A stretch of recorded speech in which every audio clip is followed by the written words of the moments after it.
Jadi kalau misalnya circle yang sehat mungkin yang paling gampang itu untuk ngelihat yang hitam dan yang putih gitu ya. Kalau misalnya ini orang nyuri, ini orang jahat segala macam, mungkin kita gampang lihatnya. Oh, kita nggak mau sama circle seperti ini. Masalahnya seringkali circle yang tidak sehat itu kita tidak lihat bahwa itu tidak sehat. Kita pikir ini adalah sehat, tapi ternyata ini tidak sehat. Ini gue ngasih contoh yang paling gampang. Ini cerita dulu ya, dongeng gitu ya. Cerita berapa ya? 13 tahun yang lalu, 12 tahun yang lalu. Jadi gue itu saat itu punya tunangan. Ya, punya tunangan.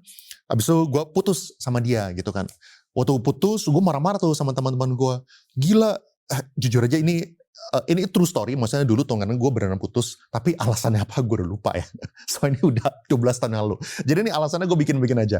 Contoh misalnya, iya masa dia telat datang, tapi begitu dia datang, dia mukanya masih asem gitu, dia malah masih ngoceh-ngoceh, dan dia masa nggak minta maaf gitu sama gue gitu kan. Dia yang telat loh, dia bikin gue nunggu 1 jam gitu kan. Abis itu kalau misalnya teman-teman gue, bisa aja dia bilang kayak gini, ya bro kalau misalnya gue jadi lu sih, gue gak terima sih kayak gitu sih.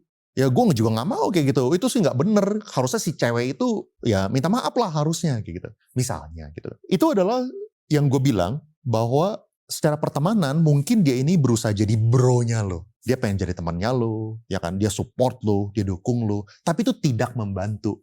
Soalnya lu udah panas, lu udah gak seneng, lu tambah panas lagi gitu kan. Gue akhirnya menemukan satu circle yang kebetulan itu sangat-sangat membantu, di mana circle yang baru ini itu selalu berusaha untuk melihatnya sebagai yang objektif. Jadi kalau misalnya gue nanya, dan kalau misalnya gue lagi kesel gitu ya, iya ini masa si cewek ini kayak gini, gak bener dia, gak masuk akal ya. Bahkan gue misalnya ketemu, gue bisa ada poinnya gitu kan. Poin 1, dia salahnya di sini. Poin 2, dia salah di sini. Poin 3, dia salahnya kayak gini.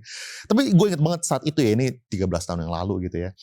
Orang ini tuh selalu mendengar gue dan dia tidak judge gitu ya. Cuman dia selalu berusaha untuk bikin gue reflect gitu.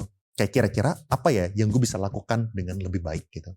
Soalnya walaupun orang ini dia salah, tapi gue juga banyak salahnya gitu kan. Dan selalu gue namanya masih bocah gitu kan, selalu blamingnya orang luar. Oh dia yang salahnya A, B, C. Dan kalau misalnya teman-teman yang lain bakal bilang, oh iya setuju gitu kan. Dia emang salah gitu kan. Martabak manas-manasin. Tapi temen gue ini selalu yang bikin gue sadar bahwa, you know what, daripada lu ngeliatin keluar terus, dia itu salahnya apa, dosanya itu apa aja. Gimana lu selalu fokusin ke diri lu sendiri.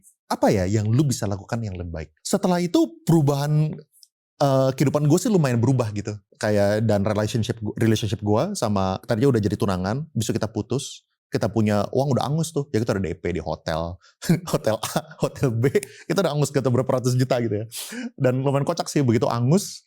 Kesoalnya kan uangnya nggak bisa di-refund. Jadi gue saat itu pakai buat hal yang aneh-aneh lah. Pakai buat makan siang bersama di hotel bintang 5, birthday di hotel bintang 5 sampai bosen gitu. Saya udah nggak suka sama hotel itu gitu kan, gara-gara udah punya bad experience, bukan salah hotelnya.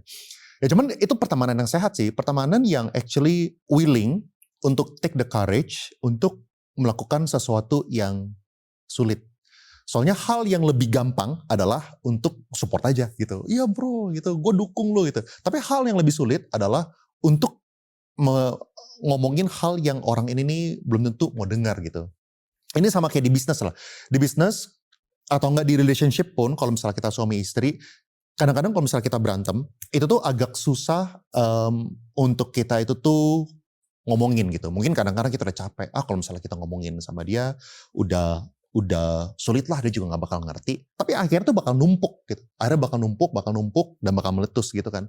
Dan makanya lebih baik juga untuk kita tuh ngomongin. Dan sama kalau misalnya pertemanan juga yang baik itu adalah temen yang mau ngomongin kita, ngasih kita advice walaupun ini susah. Tapi ini akan bikin kita itu tumbuh dan bikin kita jadi manusia yang lebih baik.